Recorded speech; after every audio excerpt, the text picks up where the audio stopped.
as we're seeing the veteran presence on a lot of these teams disappearing. And this shouldn't really be too shocking because the game has grown internationally. There's more talent pool to draw from. And one of the advantages of younger players, especially undrafted guys or guys you can get out of the second round, is that the contract's a lot lower. So owners might be drawn to a younger player's potential while not realizing at the same time they might be overall hurting the growth of certain players that they drafted in the first round by not having that veteran to kind of mold them right away once they enter the league. But Gilbert Arenas had did a sit down with Norris Cole and they gave great insight to this. You guys check it out, and every once in a while I'll check in. Like you said, there seems to be a need for solid vets at the end of a lot of NBA benches, but why is it so hard for guys that should be on NBA rosters to actually get on NBA rosters? Part of it is the way it's collectively bargained with these two-way deals. I think you can have 2 or 3 two-ways, so teams are investing in that. So that's one thing, and another thing is how talent is being evaluated. You got to understand, if you're asking the vet to come in, it's not like the vet trying to come in and be the max player. Mm-hmm. Like a guy like me, if I come to a team, I'm not coming to the team and trying to shoot step back threes and all that. I know exactly what my role is, and I'm gonna be excited to play my role, which is maturity, which you need that on the team in the locker room. So I think the evaluators are looking at these guys can do this, they can do this, you can do that, do that. But when you call them to your team, that's not what you're gonna ask them to do. You need to be looking at the fit you need that guy to play and find the best player, regardless of age. Is he capable? Is he in shape enough to do that role? And if he is, that should be the guy that get called up. You know, it's only 3 guys on the team that's gonna be able to open up their bag unlimitedly. Other than that, you gotta know how to run to the corner space, catch and shoot. If you're a backup point guard or a third-string point guard, organize the offense, ball security, know how to play defense, get everybody, because in the playoffs, especially playoff teams, that plays a big role. It ain't about scoring 15 or 20 points. It's about when you on the court and your team is down by 4 and the starters come back in, are y'all still down by 4? Are y'all down by 10? Or are y'all up by 2? That's what veteran players understand. And we ain't out there trying to get our game off. Yep. We out there trying to fit the team. Time score management. Exactly. And I think the league is missing that right now. Two is too young. Obviously, you got a lot of young talent that deserves to be in the league. You know, I ain't never gonna hate on no basketball player, but the end of the bench should be guys that are veterans that can stay in shape, keep the locker room and the practice atmosphere positive, and be a good example for young, talented players. And that's what should be and then guess what? If a guy goes down and get injured, you know a veteran, he ready. He been training, he's been watching film because he practicing and doing stuff with the young guys every day, playing ones, running sprints after games, after practice, so you know he's ready, and he's been in the league for 7, 8, 9, 10 years, so you know the moment not gonna be too much for him because he done it. You ain't gotta guess, he's done it. And I think we've gotten away from that, and we need to get back to more of that. I remember when I was in that position where they wanted to know, was I mentally capable of adjusting to maybe not playing, me not having to have to prove myself that I could play. Mm-hmm. And I look at the Carmelo Anthony situation when he, Houston, Portland, and it's like him accepting the role of, I'm not the star guy, can I come off the bench? Mm-hmm. Nah, he did not. And in the curious case for Carmelo Anthony, they wanted him to accept the role of just being that catch and shoot guy. And since his defense was never up to par, he might have to be the second or third guy to come off the bench. That's the part he was not willing to accept. It wasn't about him being better than another guy off the bench. It was about the team fit. It seems like he understood his role more once he got to Portland, and we see him play out that same catch and shoot guy coming off the bench. He played that same role out in LA. And Stevenson, can you be the guy that can accept not playing?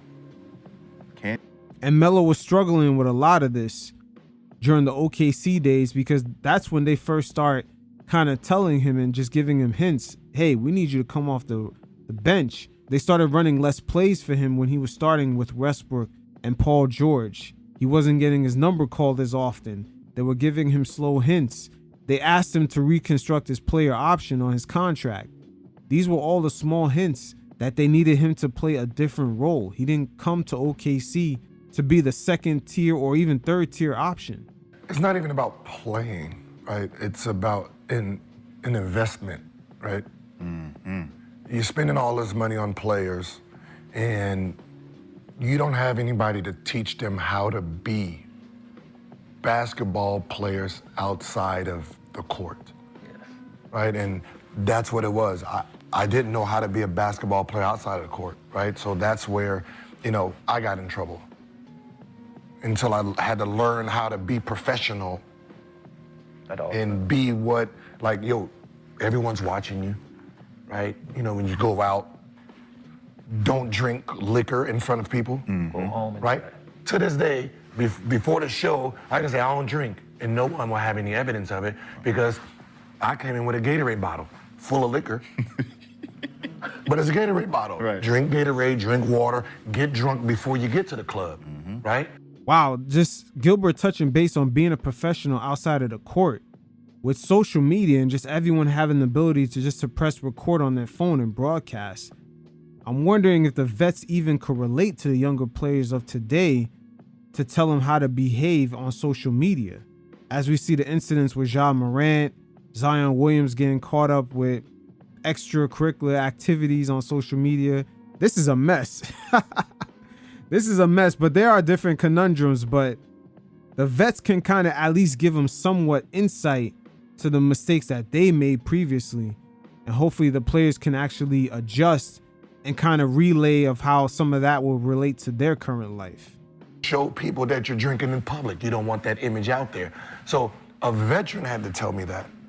That's what NBA needs to invest in. You're invested in the older guys, right? 14, 15, 13, you're not getting in the game anyway.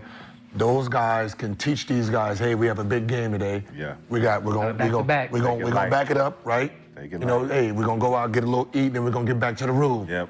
Right? Don't stay at the strip club very late. Don't, go into the club, ending the club with the lights on. No, we don't do that. You step in, step out. No, we don't do that. You go in, spend about an hour, hour and a half, get what you're gonna get out of there. Right. Right? Make sure you tell someone that this girl came to your room, you let the front desk know, you let the team security know, boom, boom, boom. So if anything happens. You got your alias name, don't put your name. You know what I mean? Get your non-disclosures ready at the door so they turn them phones off. But that's what I said. They teach you how to move, right? They teach you how to be a professional. You're a veteran for a reason.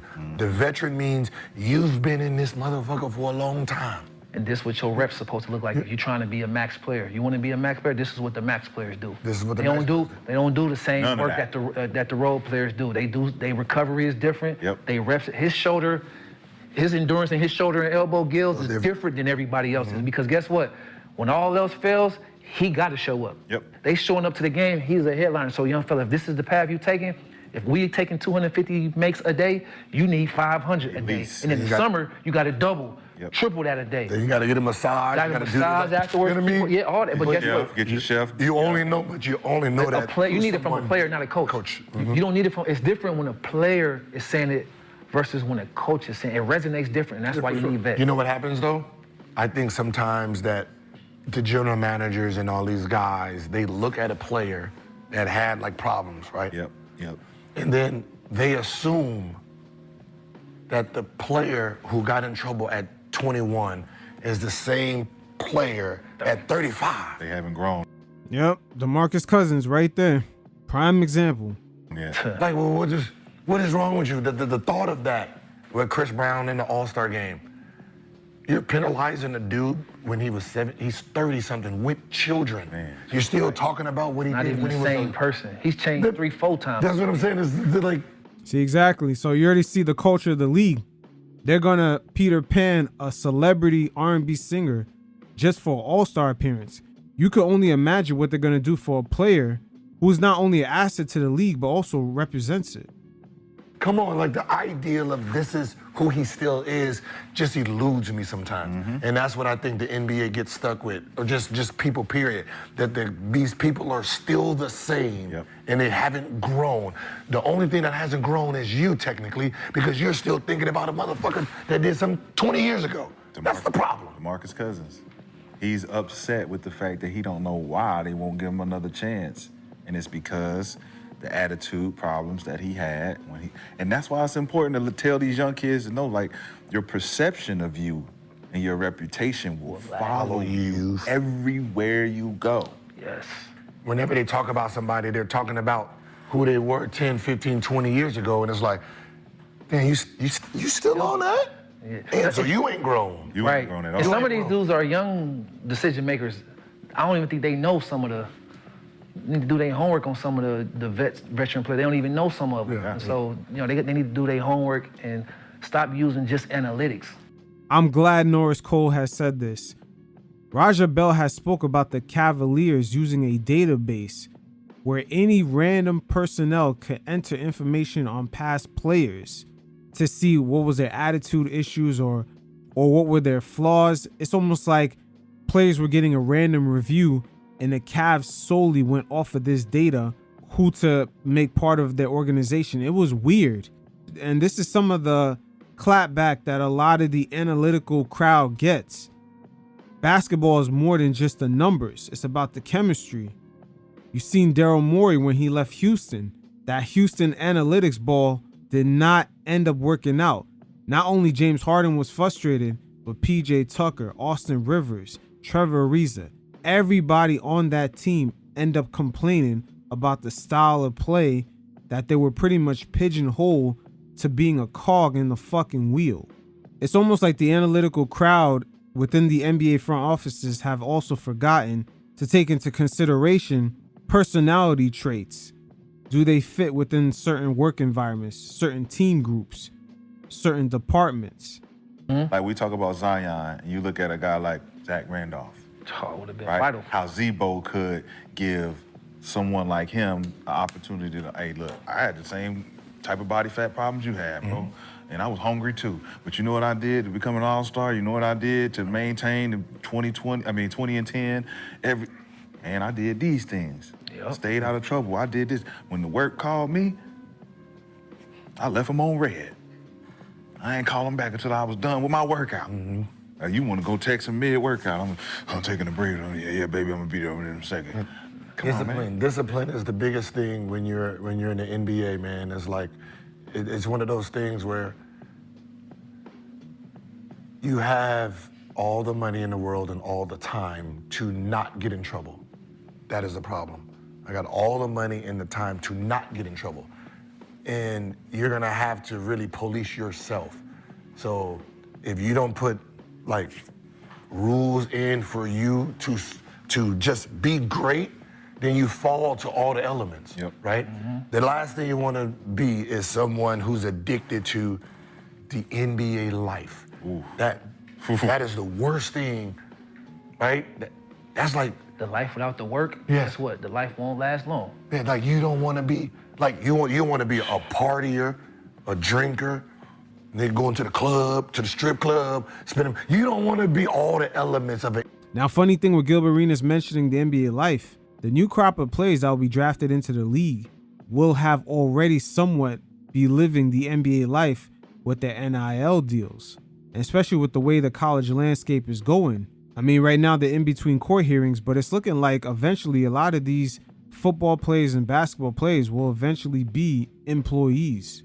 So going forward, you may even have players coming into the league already used to a certain lifestyle, especially with all the media companies that are coming behind these players, the Overtimes, the Ball is Life. All these social media companies have been promoting these guys since the age of 14, 13, hyping them up. They had a following, they had an NIL deal. This is going to be interesting in the next 5 to 6 years.